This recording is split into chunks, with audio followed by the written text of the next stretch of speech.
Let's talk about refugees. Let's talk about you and me. Let's talk about all the people who are displaced forcibly. Oh, hi! I'm Kiki, and I am an imperfect ally. Today, I wanted to talk to you about a topic that is very close to my heart, and that is refugees.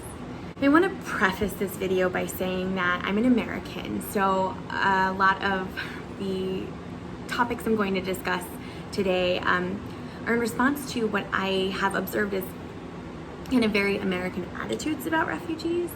If you live in a place that is more welcoming to the forcibly displaced, I'm looking at you, Germany, then the, shall we say, constructive criticism in this video is not intended for you, but you still might find it informative. I am going to be looking at the refugee crisis in a global context. I know for a lot of Americans, the word refugee immediately conjures up the image of the situation at the border, which I don't really intend to speak about specifically, at least not today. Also, I may use the word refugee as a kind of catch-all term for forcibly displaced people. Forcibly displaced people, forcibly displaced people. I can't even say it 10 times fast. So I might say refugee, but the information in this video is also relevant about asylum seekers and internally displaced people, or as we like to call them, IDPs. So I wanted to start with my personal favorite statistic about refugees. It is not my favorite statistic in the sense that it's my favorite piece of information, but it is my favorite statistic to cite when speaking about refugees with other Americans who are perhaps anti-refugee. 85% of all refugees are being hosted in other developing countries, not developed countries. And even out of that other 15%, America doesn't rate in the highest percentage. So for Americans who ever feel inclined to complain about the strain on our resources, I have to point out that the vast majority of refugees are being hosted in countries that have far fewer resources than we have. Now, this video is not necessarily intended to advocate for greater asylum allowances or refugee resettlement in the US, though I think it will be clear where I stand on that. But I really think that the first step is changing American attitudes about refugees and humanizing their stories. I found that the term refugee has been kind of weaponized by certain media outlets and makes people think of terrorists. So in order to combat that, I would like to start by defining the word refugee. Refugee, noun, a person who has been forced to flee their country due to war, persecution, or natural disaster. One's more with feeling. A refugee is a person who has been forced to leave their country due to war, persecution, or natural disaster. Now, does that sound like someone you need to be afraid of? Let's unpack this a little further. When refugees are interviewed by humanitarian aid workers or journalists, etc., you will very often hear them express their desire to go home. I think that is a little counterintuitive to some Americans who assume that because this is the greatest country in the world that everybody wants to be here, but national pride is not exclusive to Americans, and a sense of home is not exclusive to anyone. No one wants to be a refugee. I also think that it shouldn't be lost on anyone that the black or brownness or difference of religion of a vast majority of refugees has a large bearing on people's opinions about them. It makes you wonder what would happen if, say, a group of white British Christians needed to flee their country because of religious persecution. Wait. I'm sorry for that one. But that commonality leads me to my next point. Shared humanity. If you can't find your shared humanity with refugees, then I don't really know what to say to you. But one thing I can point out to try is that half of all forcibly displaced people on the planet are children.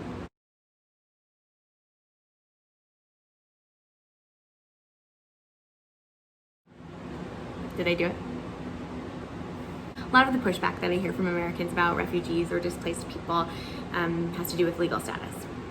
Now, refugees and asylum seekers have different legal processes and distinctions, and I'm not going to get into the finer points here, but I will be linking to a resource that can give you more information about that. I think it's important to note that refugee is a legal status, so refugees are not in the country illegally. Now, forcibly displaced people might enter the country illegally.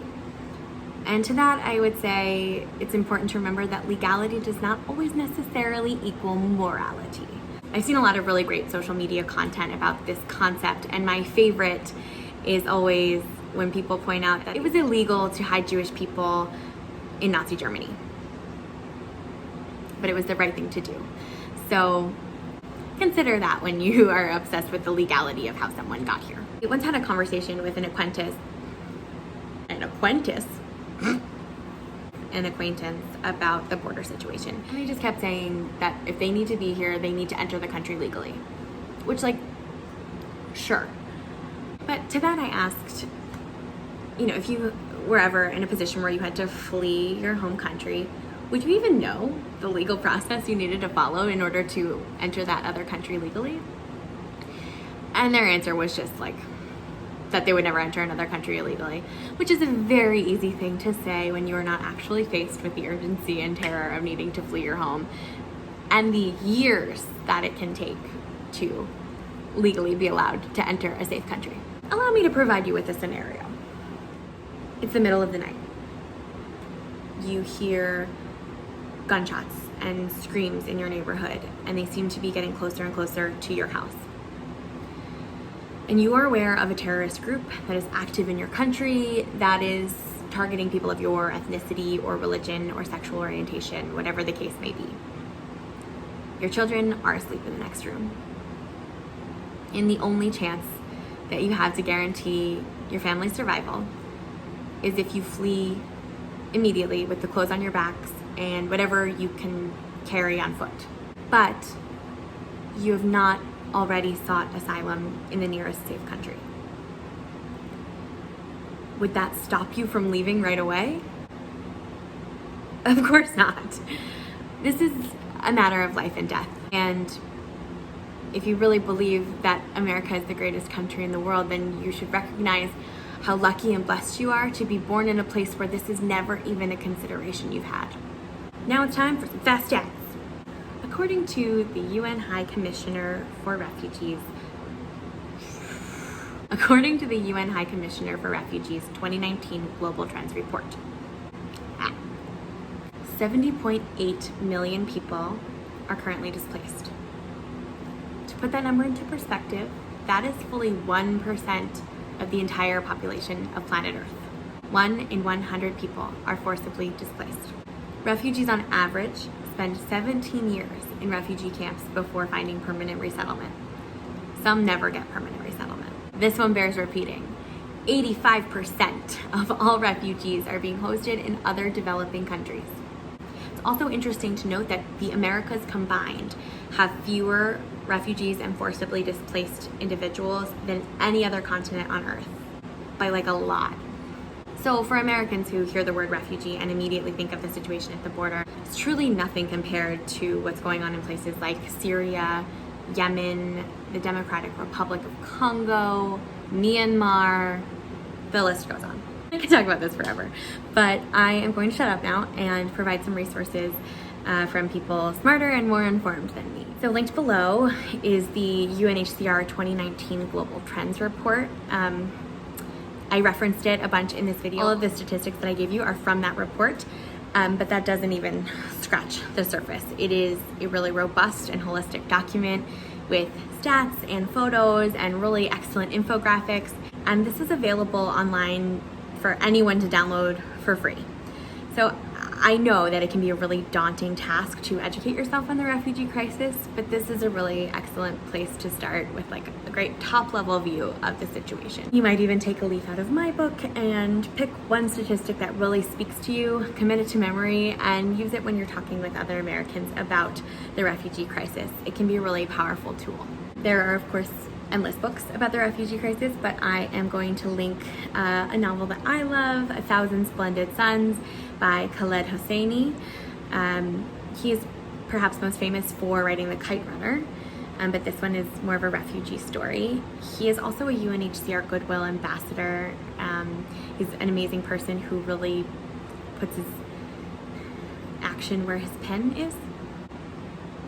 And last but not least, I'm linking to the website of my personal favorite resettled refugee, Edafe Okporo. He is from Nigeria and is an incredible human and activist. He speaks and writes so passionately about his experience with displacement and our moral imperative to help. So I highly recommend you check him out. He has a book coming out this fall called Compassion is Worth More. Bonus, if you read a little bit about him, you might get a spoiler for the topic of my next video. Thank you so much for watching. If you enjoyed this video, give it a like and consider subscribing to my channel for more ramblings from a very imperfect ally. Get out there and spread love this week, but while wearing a mask and giving socially distant air hugs. And remember to focus on our shared humanity. Okay, bye!